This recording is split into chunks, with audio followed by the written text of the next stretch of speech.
नमस्कार जिनिया रान्ना घरे सबाइके स्वागत।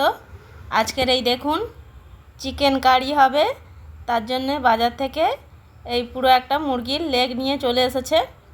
আমার মেয়ে একটু এই বড় লেগ যেরকম বিরিয়ানিতে হয় খেতে প্রচণ্ড ভালোবাসে, ওই জন্য কেটে আনেনি। তবে এটা ছোট করা হবে, ছোট করে কেটে নিয়ে এই যে আমি এখন ছোট করে কেটে নিয়েছি। ওই যে ওর বিরিয়ানির মতো একটা বড় লেগ রেখেছি আর বাকি অংশটা আমি ছোট ছোট করে কেটে নিয়েছি। এবারে আমি এই যে আলু কেটে নিয়েছি আর একটু অন্য কিছু দিইনি, একটু শুধু লঙ্কা গুঁড়ো আর হলুদ গুঁড়ো এটা দিয়ে ম্যারিনেট করে রেখেছি।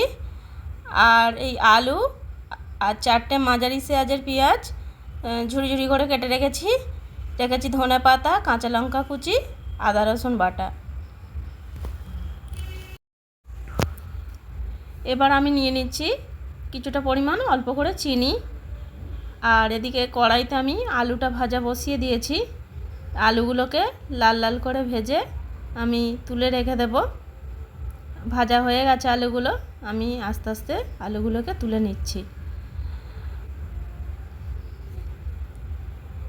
এইবার আমি অল্প তেলেই করব, এটা আমার মেয়ের জন্য বানাচ্ছি। ওই জন্য তেলের মধ্যে যে তেলটা ছিল ওর মধ্যেই আমি চিনিগুলো দিয়ে দিলাম। চিনিগুলো একটু লাল লাল হয়ে গেলে ওর মধ্যে আমি যে পেঁয়াজগুলো আগে থেকে কেটে রেখেছি ওগুলো দিয়ে দেব।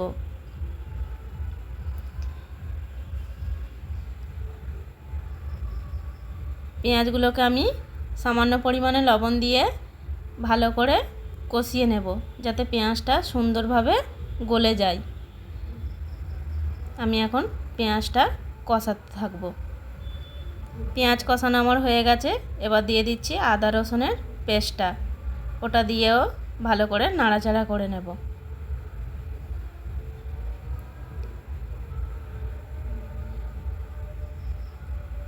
এবার ওর মধ্যে দিয়ে দেব স্বাদ মতো লঙ্কা। আমি একটু অল্প পরিমাণেই লঙ্কা দিচ্ছি, একটু ঝালটা কম হবে, বাচ্চা খাবে তো। তারপরে দিয়ে দেব আমি হলুদের গুঁড়ো, দিয়ে আবারও আমি একটু নাড়াচাড়া করে নেব।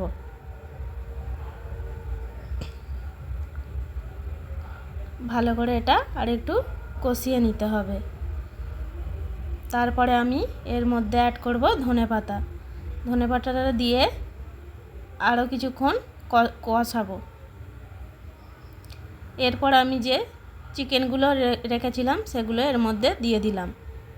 দিয়ে গ্যাসের আঁচটা একটু কম করে তারপরে এটা সুন্দরভাবে কষাতে হবে। যেহেতু ওই লেগ পিসটা খুব বড় মতো আছে, ভালোভাবে না কষিয়ে নিলে ওর ভেতরে কাঁচা থেকে যাবে আর গন্ধ ছাড়বে একটা। যেন আমি ভালো করে কষাতে থাকবো এটা।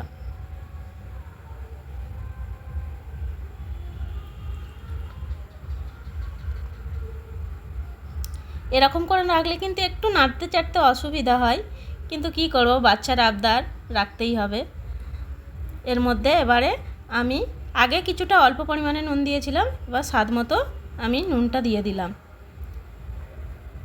দিয়ে এটা আমি ভালোভাবে কষিয়ে নেব।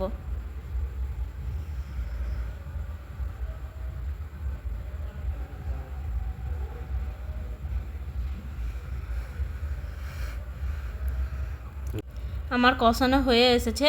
ওর মধ্যে কিন্তু আমি ভেজে রাখা আলুগুলোও দিয়ে দিয়েছি।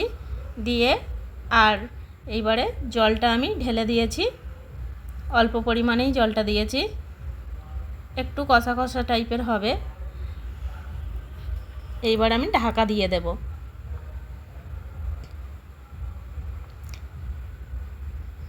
ঢাকা দিয়ে দিয়েছি। 10-15 মিনিট পরে আমি খুলে দেখব। এই যে দেখুন কত সুন্দর কালারটা এসেছে।